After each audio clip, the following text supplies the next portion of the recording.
الحمد لمن قدر خيرا وخبالا والشكر لمن صور حسنا وجمالا والشكر لمن صور حسنا وجمالا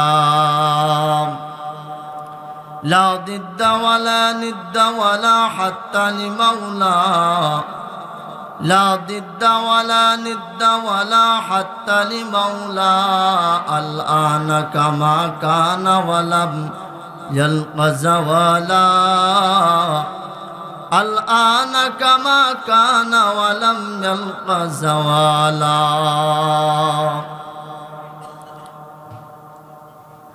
কিয়ামতের ময়দানে একদল লোক হাজির হয়ে যাবে, তাদের এত সম্মান আমার আল্লাহ বাড়ায় দিবেন। আমার আল্লাহ তাদেরকে একটা নূরের নূরের একটা চেয়ারের উপরে তাদেরকে বসাইয়া দেওয়া হবে। ওই সমস্ত ব্যক্তির চেহারার মধ্যে নূর চমকাইতে থাকবে। আল্লাহর বান্দারা ডাক দেয়া কয়, আল্লাহ একই সাথে ব্যবসা করতাম চকপাড়া বাজারে, একই সাথে ওঠা বসা করতাম, একই সাথে কাজকর্ম করতাম, একই সাথে লেখাপড়া করতাম, একই সমাজের মানুষ আমরা। একসাথে ওঠা বসা করার পরেও এই বান্দাদেরকে কেন নূরের চেয়ারের উপরে তাদেরকে কেন বসানো হলো? ও আল্লাহ, এমন ব্যক্তির সম্পর্কে জানতে চাই, তাদেরকে কেন এত সম্মান দেওয়া হলো, তাদেরকে কেন এই নূরের চেয়ারের উপরে বসানো হলো? ও দয়ার মালিক, তাদের সম্পর্কে আপনি কিছু বলুন। আল্লাহ ডাক দেয় কয়, বান্দারে একই সাথে ব্যবসা করতো, একই সাথে লেখাপড়া করছো, একই সাথে ওঠা বসা করছো, তবে বান্দা তোমাদের থেকে এদের দাম কি কারণে বাড়ানো হলো একটু শোনো। তারা দুনিয়ার মধ্যে আমার কোরআনের আলোচনা শোনার জন্যে, আমার রসুলের হাদিসের বাণী শোনার জন্যে তারা সময়টাকে নষ্ট না করিয়া এই সময়টাকে দাম দিয়ে তারা ময়দানের মধ্যে বসে গেছে। জোরে বলেন সুবহানাল্লাহ। এর নবীর উম্মতের দল, কোন ইমানদার বান্দা বান্দির জবান থেকে যদি একবার সুবহানাল্লাহর আওয়াজ বের হয়, পয়গম্বর বলেন ওই বান্দা বান্দির নামে এমন একটা ফলের বাগান আমার আল্লাহ লিখে দেয় যে দ্রুতগামী ঘোড়া যদি 500 বছর পর্যন্ত দৌড়ায়, এমন ফলের বাগান আমার আল্লাহ বান্দার আমলনামায় লিখে দিবে। 500 বছর পর্যন্ত দৌড়ানোর পরেও ফলের বাগানের এই মাথা থেকে অপর মাথা গিয়াও শেষ করতে পারবে না। কাদরে কুদরত দারি বরকামাল আন্তা রব্বি আন্তা হাসবি জুল জালাল, তুহি কাদের জলিলুল্লাহ জাহাদার বহর হালে তুহি মেরা নিগাহদার। আল্লাহর পয়গম্বর হাদিসের মধ্যে বলেন, আত্তাইবু মিনাজ যামবি কামাল্লা যামবালা। এরে আমার বান্দা, আমার পয়গম্বর হাদিসের মধ্যে বলেন, আত্তাইবু মিনাজ যামবি কামাল্লা যামবালা। বান্দা যখন গুনাহ করবে,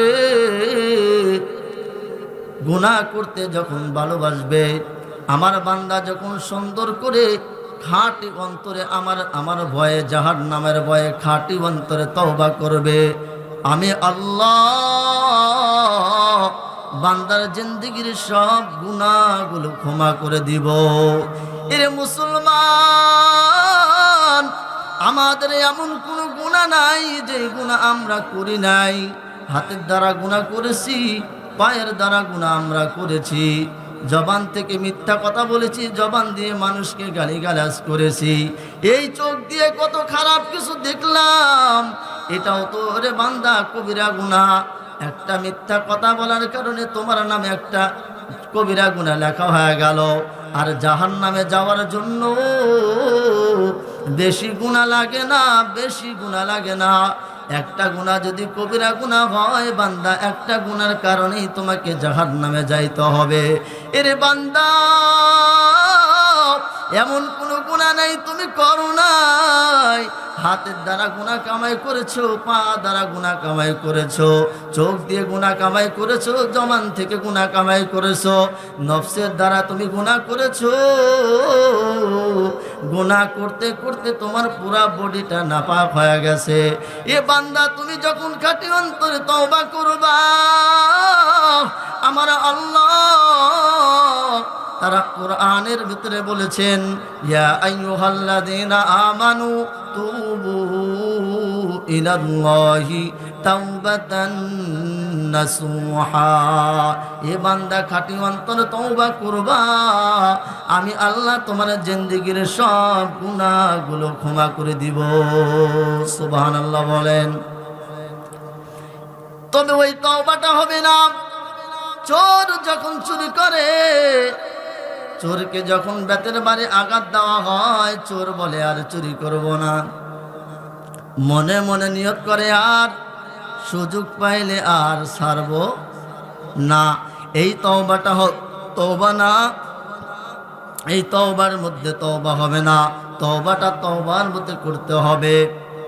আল্লাহ বলেন, বান্দা তুমি যখন খাঁটি অন্তরে তওবা করবা, আমি আল্লাহ তোমার জিন্দেগীর সব গুনাহগুলো ক্ষমা করে দিব। এর নবীর উম্মতের দল, দুনিয়ার মানুষ তো সব পাগল হয়ে গেছে। কেউ টাকা পয়সার পাগল, কেউ বাড়ি গাড়ির পাগল, কেউ সম্মানের পাগল, কেউ স্বর্ণ অলংকারের পাগল। এ দুনিয়ার মুসলমান সব পাগল হওয়ার পর এত পাগলের মধ্যে থেকে আর এক ধরনের পাগল, এই পাগলগুলা হলো আল্লাহ রব্বুল আলামিনের পাগল। জোরে বলেন না সুবহানাল্লাহ। দুনিয়ার মধ্যে যারা টাকার পাগল, তাদের কোনো শান্তি নাই, তাদের কোনো দাম নাই। দুনিয়ার মধ্যে যারা সম্মানের পাগল, ভালো ভালো খাদ্যের পাগল, নারীর পাগল, স্বর্ণ অলংকারের পাগল, তাদের কোনো দাম নাই। আর এই পাগলদের মধ্যে থেকে এক ধরনের পাগল যারা বাইর হয়েছে, তারা হলো আল্লাহর পাগল। ওরে মুসলমান, যারা আল্লাহর পাগল তারা নামাজের পাগল, যারা আল্লাহর পাগল তারা পর্দার পাগল। যারা আল্লাহর পাগল তারা কাজ করবে, তারা কোনোদিন নামাজ ছাড়তে পারে না। যারা আল্লাহর পাগল, এদের দ্বারা কোনোদিন জবান থেকে মিথ্যা কথা বের হইতে পারে না। যারা আল্লাহর পাগল তারা মানুষকে ঠকাইতে পারে না। যারা আল্লাহর পাগল তারা মানুষকে ওজনে কম দিতে পারে না। যারা আল্লাহর পাগল, তাদের দ্বারা ব্যভিচারী কোনো কাজ হইতে পারে না। যারা আল্লাহর পাগল তারা হলেন সরাসরি তারা নামাজের পাগল। কথা কোন ঠিক কিনা? ওরে মুসলমান, কিছু মানুষ কান্না করে মায়ার কারণে, আর একদল মানুষ কান্না করে শরীরে আঘাত পাইলে। আর একদল মানুষ জবান থেকে মিথ্যা কথা বলে, আর একজনের নামে গীবত করার কারণে ওই ব্যক্তি কান্না করে। আর একজন মানুষ শরীরে ব্যথা পাইলে কান্না করে, কিন্তু না না, এতগুলা কান্নার ভিতরে স্বার্থ আছে। কিন্তু আর একদল মানুষ যারা চোখের পানি জড়ায়, তারা হলো আল্লাহ রাব্বুল আলামিনের ভয়ে। এরে মুসলমান, যারা দুনিয়ার কারণে চোখের পানি জড়াইছো, শরীরে ব্যথা পাওয়ার কারণে চোখের পানি জড়াইছো, মায়ার কারণে কিন্তু এক ধরনের কান্না আছে, তোমরা চোখের পানি জড়াইছো, এই সমস্ত পানির কোনো দাম নাই। কিন্তু যারা আল্লাহর ভয়ে, জাহান্নামের ভয়ে, জান্নাতের আশায় চোখের পানি জড়াইছো, তোমাদের চোখের পানির এত দাম, তোমাদের চোখের পানির এত দাম। তোমাদের চোখের পানির দাম কেমন তোমরা কি তা তোমরা ভালো জানো। তোমাদের চোখের পানির দ্বারা এই জাহান্নামের আগুনটাকে নিভাইয়া দেওয়া সম্ভব। জোরে বলেন না সুবহানাল্লাহ। ই কালামে জন্দ কুরআন হাকিম, হিকমতে উলায়া জালাস্তু কদিম, জামিউল ইলম ফিল কুরআন হাকিম, তাকাসারাত আনহু আফহামুর রিজালিম। আমরা যা কিছু চাইবো কার কাছে বলেন? আল্লাহর কাছে। ভারতের জমিনে আশরাফ আলী থানভী রাহমাতুল্লাহি আলাইহি তার কিতাবের মধ্যে লিখছেন, এরে আখির পয়গম্বর উম্মত, তোমার যদি জুতার স্যান্ডেলের একটা বোটাও ছিঁড়ে যায়, একটা ফিতাও ছিঁড়ে যায়, তাও তোমরা আল্লাহর কাছে চাও। কার কাছে? আমার টাকার প্রয়োজন, বাড়ি গাড়ির প্রয়োজন, আমার সম্পদের প্রয়োজন, আমি বড় নেতা হতে চাই, আমি বড় মুরব্বী হতে চাই, আমি বড় আলেম হতে চাই, আমি বড় মুফতি সাহেব হতে চাই, আমি বড় হাফেজ সাহেব হতে চাই, আমার সব কিছু প্রয়োজন, এইগুলা চাইতে হবে আল্লাহর কাছে। কথা বলেন ঠিক কিনা? আমার সন্তানকে আমি আলেম বানাবো, আমার সন্তানকে আমি বিসিএস ক্যাডার বানাবো, সব কিছু আল্লাহর কাছে দোয়া করতে হবে। আর এই দোয়া আল্লাহ রাব্বুল আলামিন কবুল করবেন। জোরে বলেন না সুবহানাল্লাহ। আল্লাহ পাক তার কোরআনে বলেন, ওয়া ইযা সাআলাকা ইবাদি আন্নি ফাইন্নী করিব। আল্লাহু আকবার।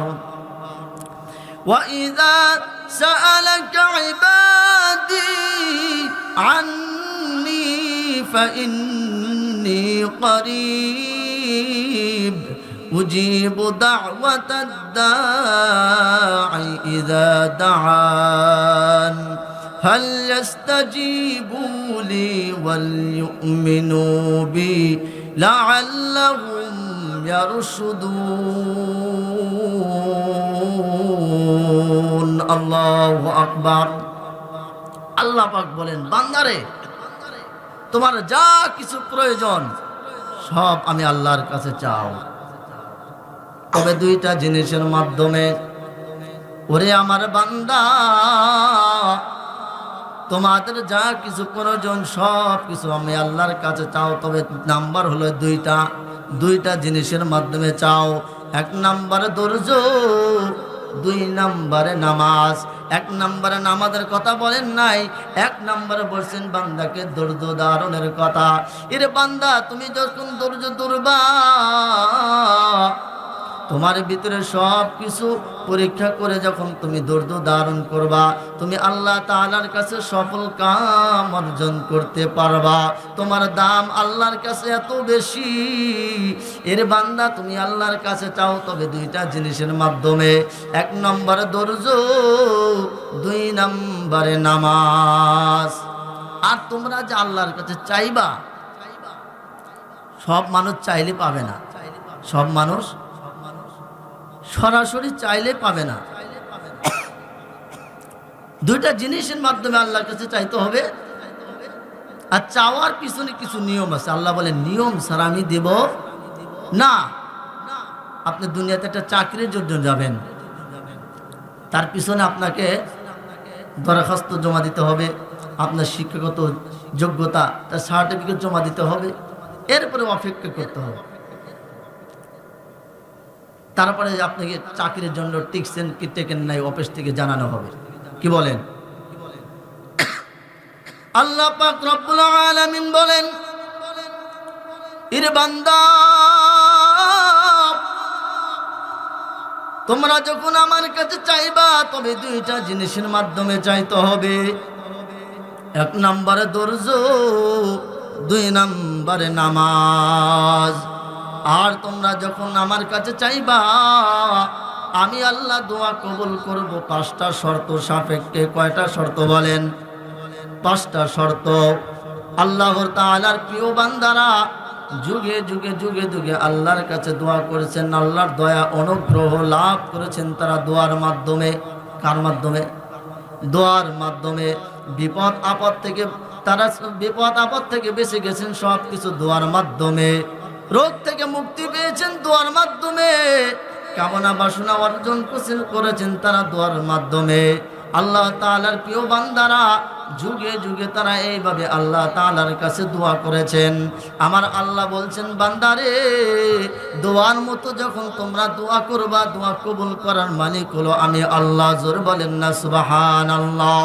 দোয়া করেছেন আদম আলাইহিস সালাতু ওয়াস সালাম, দোয়া করেছেন ইব্রাহিম আলাইহিস সালাতু ওয়াস সালাম, দোয়া করেছেন ঈসা আলাইহিস সালাতু ওয়াস সালাম, দোয়া করেছেন মুসা আলাইহিস সালাতু ওয়াস সালাম।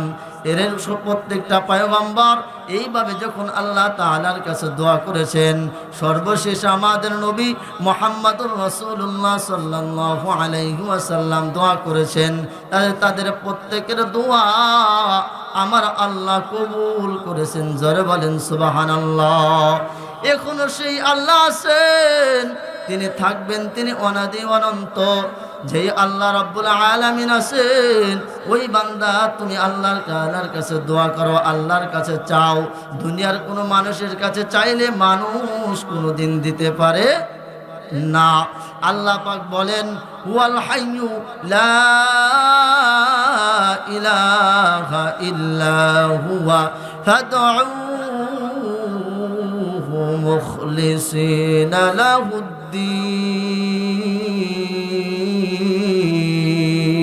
আল্লাহু আকবার।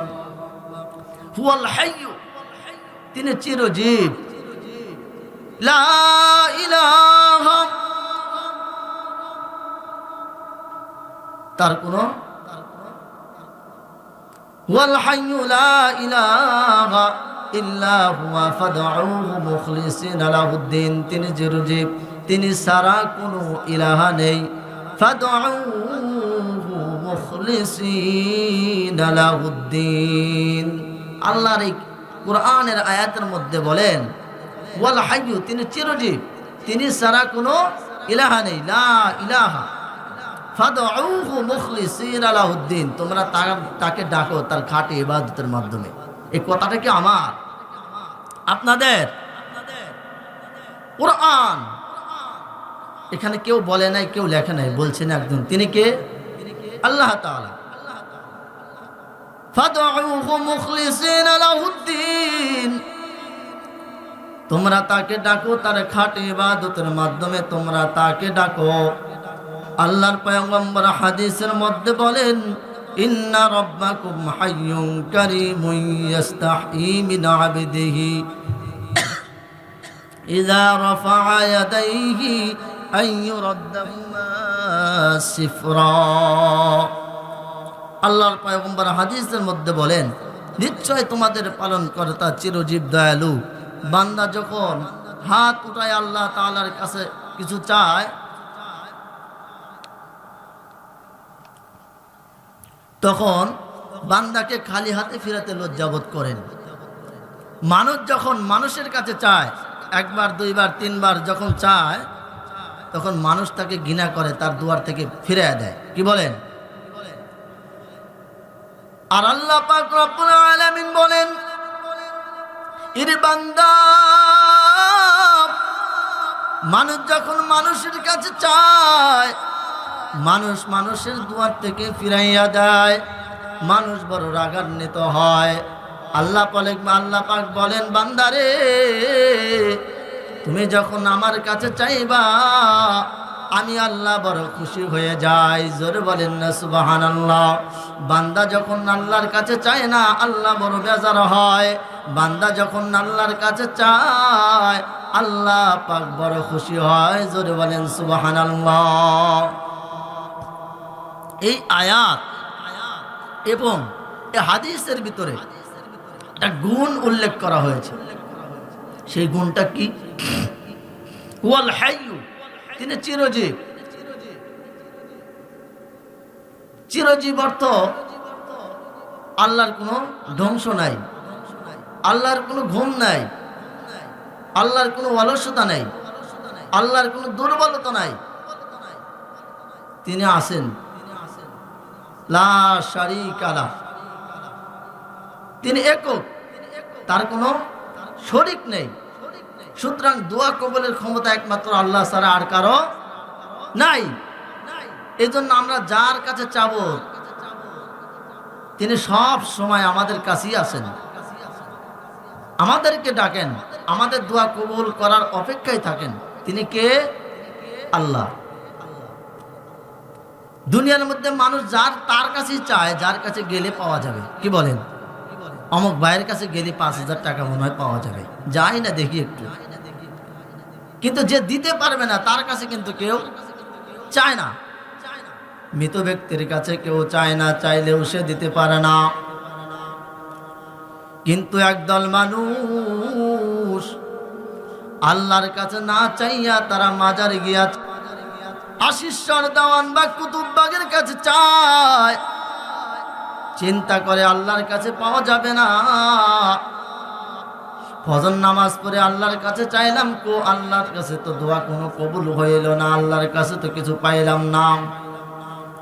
যখন নামাজ পড়ে আল্লাহর কাছে চায়,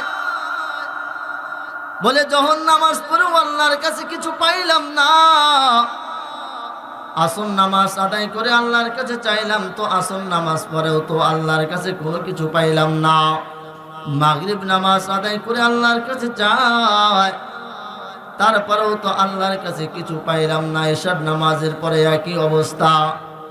কিন্তু না না না, বড় দুঃখ, আল্লাহর বান্দা আল্লাহর কাছে না চাইয়া আল্লাহর বান্দা মাজারে গিয়া চায়। জোরে বলেন না নাউজুবিল্লাহ। আমার সন্তানদের দরকার, আমার মেয়ের দরকার, আমার টাকা দরকার, আমার বাড়ি গাড়ির দরকার। আল্লাহর কাছে চাইছি আল্লাহ তো দেয় নাই। আল্লাহর কাছে চাইলাম তো আল্লাহর দোয়া, আল্লাহর কাছে দোয়া কবুলের কোনো লক্ষণও তো দেখলাম না।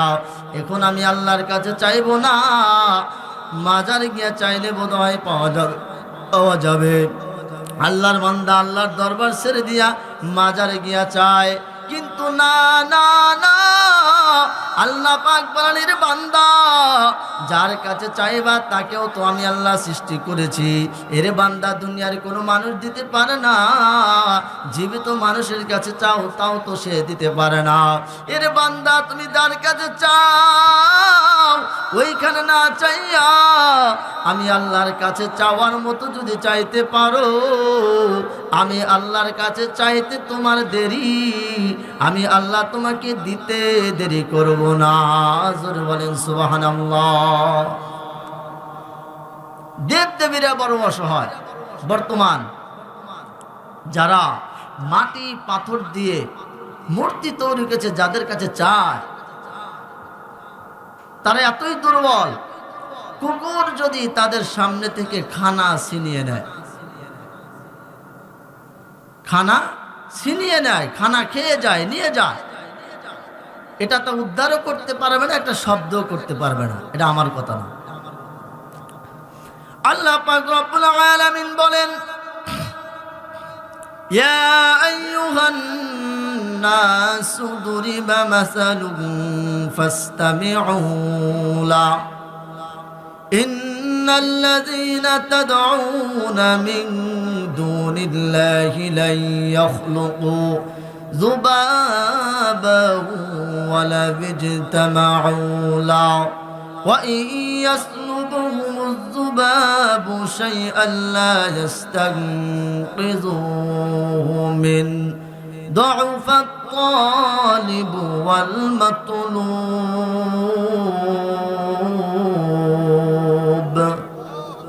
يا أيها الناس ইয়া আইয়ুহাল্লাযীনা আমানু শব্দ যে আল্লাহ ব্যবহার করতো তাহলে ডাকতো হে ঈমানদারেরা, কিন্তু আল্লাহ বলছেন ইয়া আইয়ুহান নাস, হে লোক সকল, হে মুসলমানরা, হে হিন্দুরা, হে বৌদ্ধ, হে খ্রিস্টান, এ সব দলের লোক তোমরা শোনো। হে লোক সকল, সকলকে আল্লাহ ডাকছেন এ লোক সকল। আল্লাহ বলছেন ইয়া আইয়ুহান নাস, লোক সকল, সবাইকে ডাকা হয়েছে। ইয়া আইয়ুহান নাস দুরিবা মাসালুন ফাসতামিউ লা, হে লোক সকল, একটি উপমা বর্ণনা করা হলো, তোমরা তা মনোযোগ দিয়ে শোনো। এই কথা কিন্তু আমার না, কোরআনের কথা। ইয়া আইয়ুহান নাস দুরিবা মাসালুন ফাসতামিউ লা, হে লোক সকল, একটি উপমা বর্ণনা করা হলো, তোমরা তা মনোযোগ দিয়ে শোনো।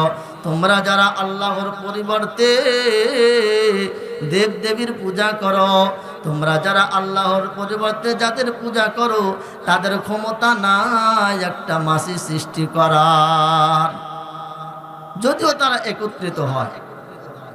আর মাছি যদি তাদের নাকের ডগায় বসে পায়খানা করে, তবুও তারা শব্দ করতে পারবে না। সুতরাং যারা প্রার্থনা করো আর যাদের কাছে প্রার্থনা করো, দুজনই দুর্বল।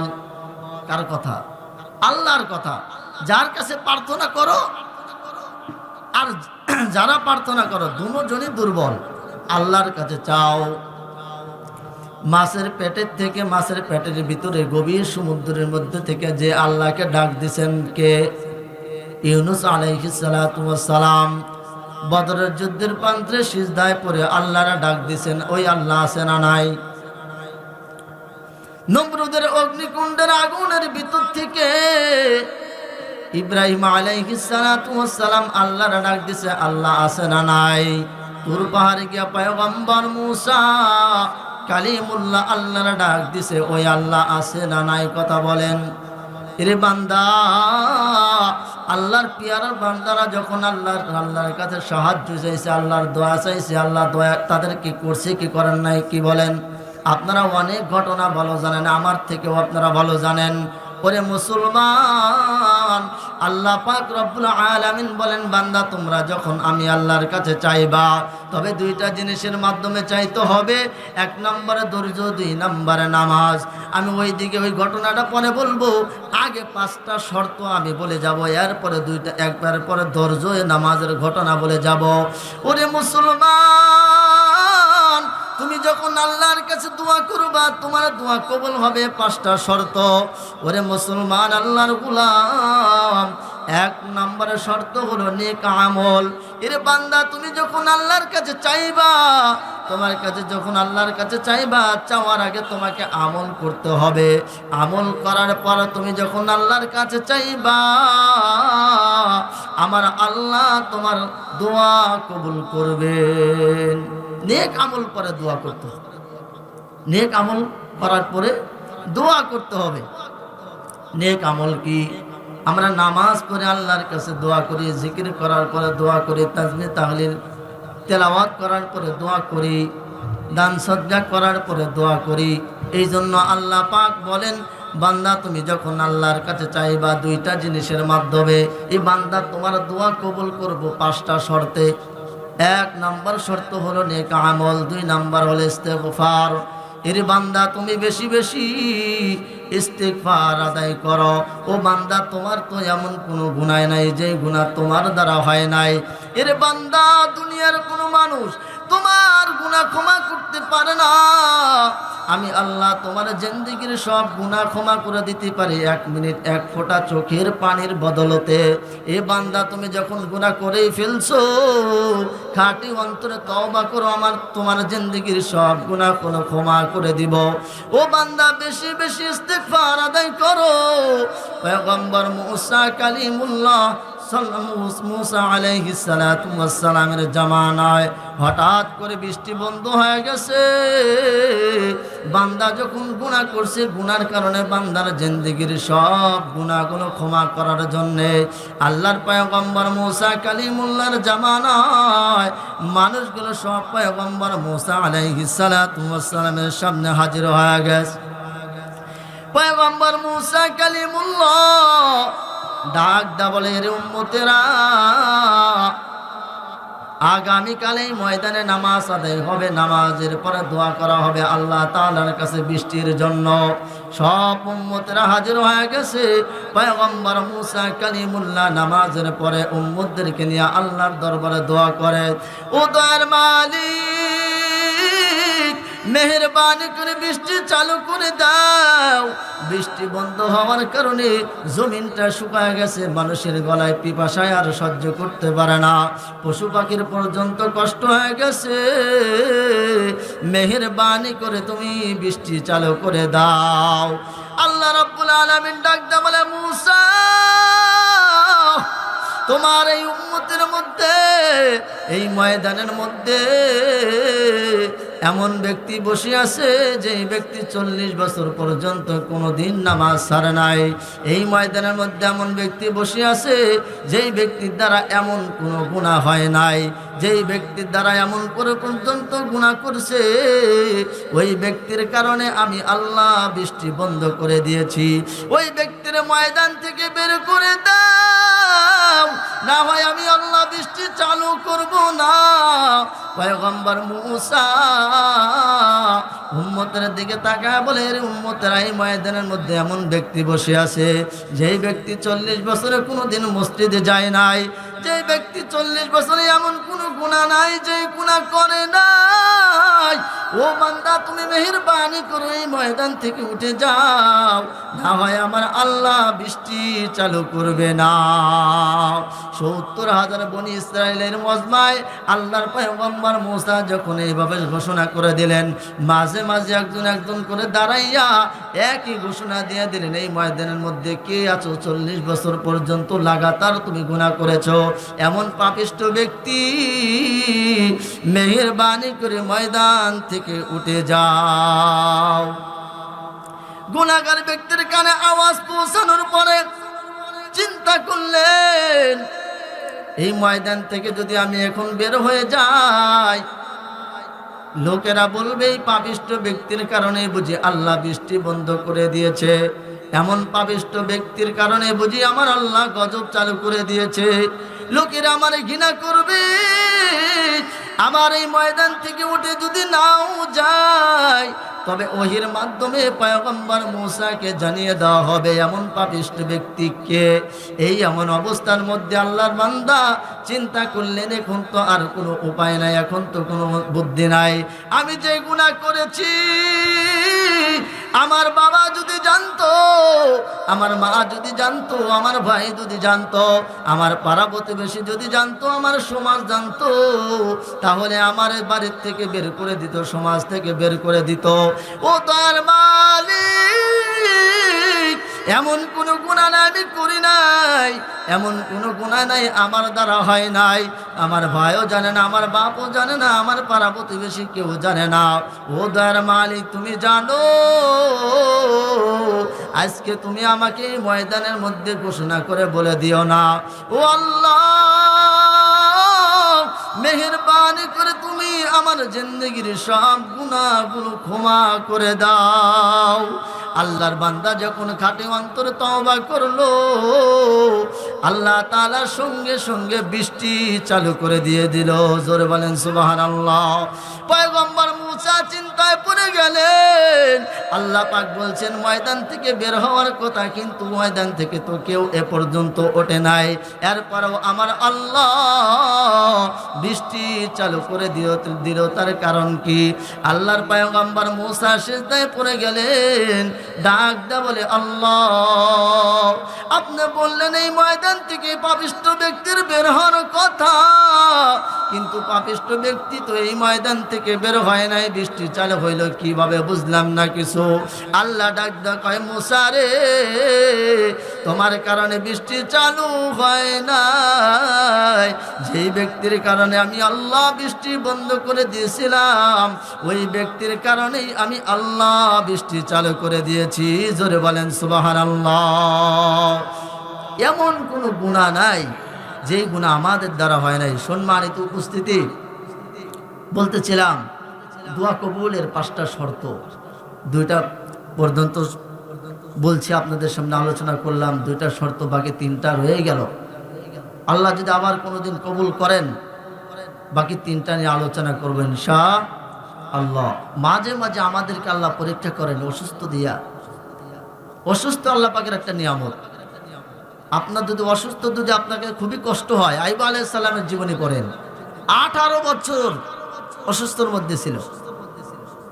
তার জীবনে পড়ে দেখেন, আপনার ভেতরে ধৈর্য চলে আসবে। সম্মানিত উপস্থিতি, বালা মুসিবত, এই যে গত কিছুদিন আগে ভূমিকম্প আমাদের দেশে হয়ে গেল, এগুলা জবাব কিছু আসে হলো আমাদের গুনাহের ফল। আজাব গজব যা আসে এগুলো সব গুনাহের ফল। সম্মানিত উপস্থিতি, আপনারা আমাকে চেনেন, আমার জন্য দোয়া করবেন, আল্লাহ তাআলা যেন দিনের জন্য আমাকে কবুল করেন।